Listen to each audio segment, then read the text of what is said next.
Broly as cold as ice. Broly willing to chill enemy.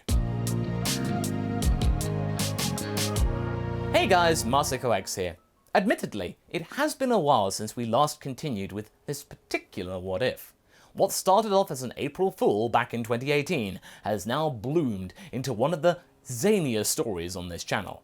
Any story that lands on this magical date gets this treatment, where we are allowed to be a lot more outside the box when it comes to what we can talk about. We can let our Super Saiyan hair down.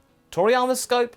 Yeah, we can push the boundaries a lot more than usual. And the certain boundaries that we are poking at today concerns the fate of the original big boy within Dragon Ball Z from the days of 1993, and basically led the initial charge of fandom within the Western markets. You know that to be true. The OG Broly, and whether there was any hope for him to become something that wasn't the big lumbering lummox that we saw in 3 movies, and countless media, and basically everything related to the show prior to the new movie. When he's now mysteriously disappeared, we ask today, what if Broly turned good? Some of you are worried that this story was lost to time, but fear not. We have so many stories here that we need to get around to them in a fair amount of time. And also, I want to be sure that the story in each chapter is enough to do the previous outings justice. I don't want to rush them, and I want to make them to the best of my ability. So the caveat here, and the thing to remember, is that this Broly is not the new one that we got in Dragon Ball Super Broly. That version was pretty much perfect and got plenty of development within the course of the movie itself, whilst ticking the boxes and nodding to the past in the visage that we got at the end of the movie. We are looking at here how the original key-riddled Broly might have been to be able to carve out a normalish life despite initially wiping out an entire saga off the face of the map in one move. Yeah, if you don't remember, that happened. However, we need to remember what happened in the last part here, since I seem to take my sweet time with this one. In said outing, Trunks' appearance within the main timeline was enough to do a lot of regression to the good boy, and made him bulk up to legendary status, sans the green hair of course, so you could argue whether he's legendary because lack of green hair. But the blue hair is Super Saiyan Blue instead. The only thing that stopped the planet from being pulverized was the quick actions of Whis, doing what the Angel is renowned for, pulling powers from out under his cloak. Seriously, I can understand why this is actually a thing. It's really handy when writing these stories to be able to do that. Whis was able to put a temporary block on Trunks in Broly's memory, which meant that Broly could be used to figure out the Zamasu Goku Black mystery. He doesn't know who Trunks is, but the now good boy again has an idea that could help, and it comes from himself. No joke.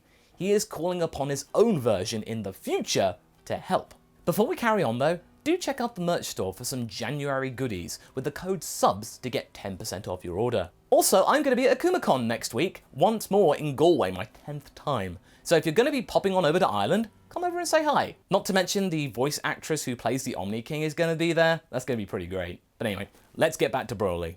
I read some of the comments and people were really surprised to see this thing happen, as well as being very confused. How would this Broly get here? He never went bonkers and saw Kakarot, so he would have ended in a pod and then entombed in ice still? Well, that's the beauty of the April Fool what if. We can get the same conclusion as the original timeline, whilst changing the origins slightly. However, I'm not going to make it totally arbitrary. Let's just say in this universe, Paragus had pushed the boy too far one day, and basically, the collar that had kept him in check failed, and his power overflowed so much that Broly went crazy, and the only way to subdue him was to turn the collar off and on again, and overload it with his own ki to the point of knocking Broly out. Magic works in weird ways. As a result of this, Paragus then loaded his son into one of their pods that they had been using to travel around the galaxy with and set a straight course, as the crow flies, not to land on a planet in particular, just keep speeding through space where he cannot pose a danger to anyone, or even to himself. If he was able to escape, the vacuum of space would do its thing. It's dark, I know, but this boy could end up destroying whole galaxies out of anger, which is exactly what he did in the present timeline. So probably one day Broly's course got deviated by cosmic weather fronts and he landed on Earth and got buried in ice, albeit younger than his present counterpart. Mind you, Saiyans pretty much remain similar in appearance and stature between the ages of 18 and 80, so there is not much of a visual distinction between the two. Our Broly has noticed that the future Broly has begun to twitch and judder in the now large puddle that was once hosting a glacier. "It worked," says our Broly, as he floats downwards to land next to the other version of himself. What happened? Who you? The future Broly is looking absolutely out of it, and spots a being who looks similar to himself. "This may be hard to explain, but I am you from another time." "You, Broly? Not me, Broly." "We are both Broly. You were frozen in ice, just like I was. You're alive."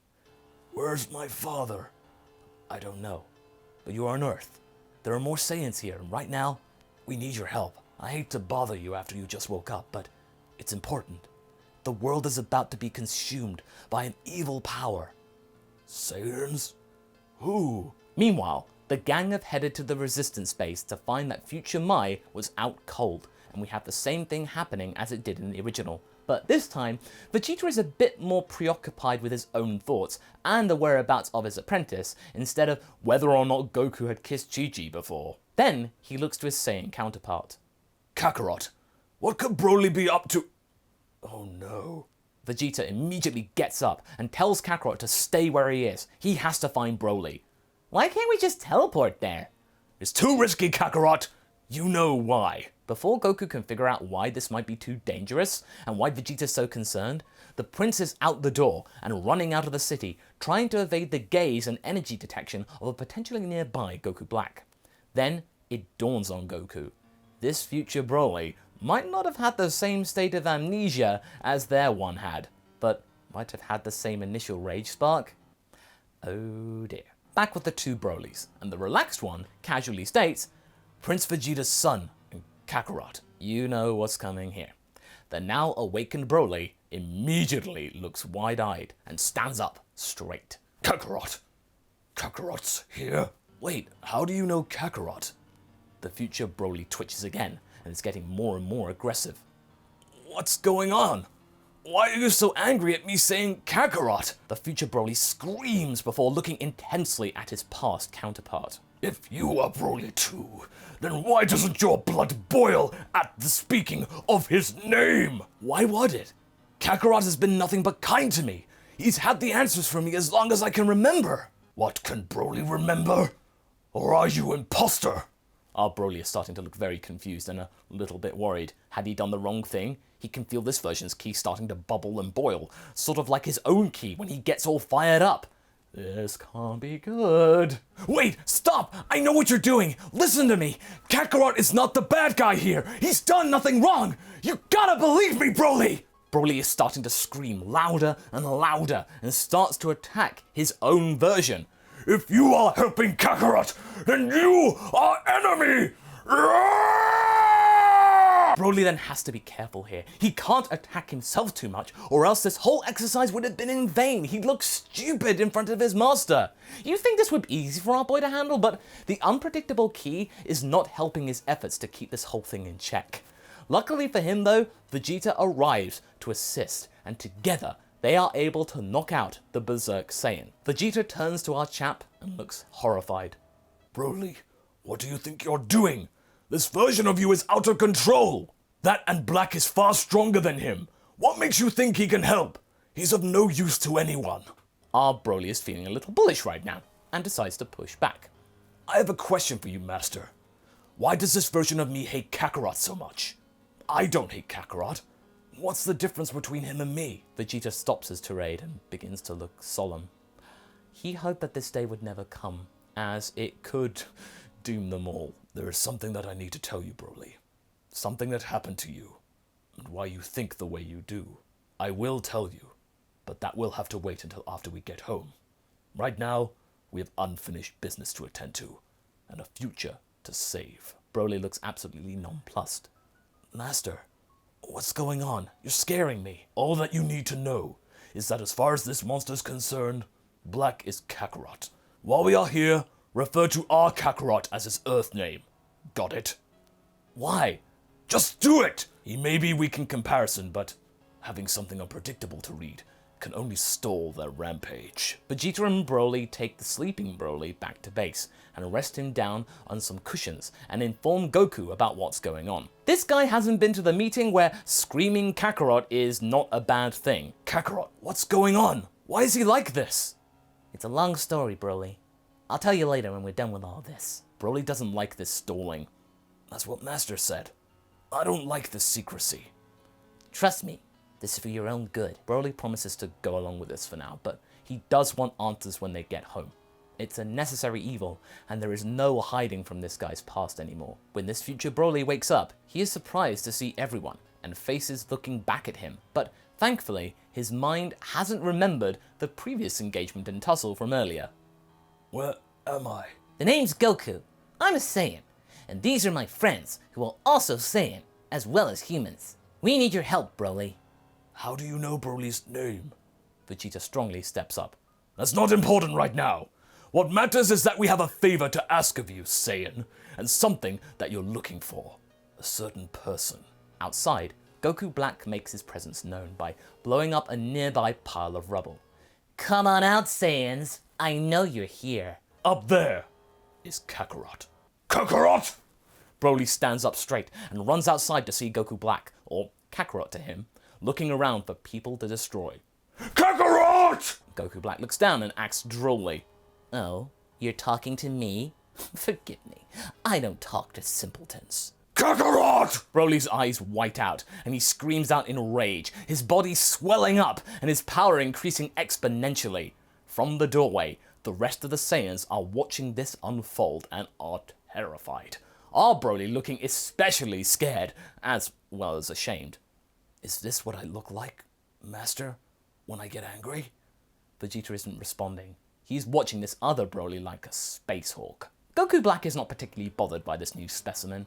He's seen tons like this before who think they can be the one to stop him, but this one won't be any different. His energy may be increasing, yes, but it's still pretty feeble when in the presence of something beautiful like himself. He does not need to whip out the British accent transformation just yet. Does this little animal want to play? Fine. Come and face me, Prime. Broly lands a punch to Black's face, taking the powerhouse by surprise. Kakarot! Broly then manages to get a few more hits on Black before the balance realigns itself and the two of them are locked in intense combat. Down on the ground, Trunks and Mai are marshalling the resistance to get out of the area, as things could get very bad if this Broly is allowed to go all out like a whirling dervish, like it seems that Vegeta wants him to do. Our Broly is watching this all happen and is mesmerized, bizarrely, at this overflowing ki. It feels practically identical to how he feels sometimes. He's putting two and two together. Does saying Kakarot really make this change in power happen? Did it used to work on himself? He's starting to think the wrong things. But meanwhile, Goku Black is getting more and more frustrated at this lack of respect for a powerful god as he, as well as wondering where all of this power is coming from. It's coming out of nowhere, seemingly. For the first time ever, he hasn't got a clue, and this is getting under his skin, and he screams, "Enough!" He lets out a pulse of ki, which sends Broly flying backwards into more rubble. There's a lot of it, trust me. I will not be made a fool of by such a filthy animal! Cowards! Face me instead of hiding behind this freak of nature! Vegeta laughs to himself. Excellent. He's getting angry. This is our chance to turn this around. So long as the green man doesn't interfere. Broly looks to the rubble where the other one landed and is not appreciating Vegeta's attitude. Like this version is some kind of tool or object and not worth his time, really. That could have been him if things happened differently. That's what it's for you. Vegeta, who originally wanted to face Black alone, actually then shows up by powering up to Blue and launching himself at Goku Black. The latter still raging and fuming against this impertinent interloper and bizarre creature. He has not enough time to transform, and he is winded severely before regaining his composure and transforms into Rosé. At last, a fight where I can converse with someone with half a brain. Vegeta is not responding to these remarks and chooses to get the job done. He charges forward again, but from behind, an explosion of ki erupts and the Broly that we are very familiar with emerges and speeds past Vegeta and begins to charge an Omega Blast, that famed attack at Black, who thinks that this power should be nothing, but it's still troubling him all the same.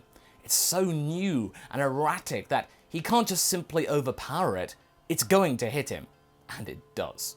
Black is engulfed in green energy and is feeling considerable pain. Vegeta chooses not to dwell on this and relies on this further distraction to overwhelm Goku Black even more with a barrage of his own.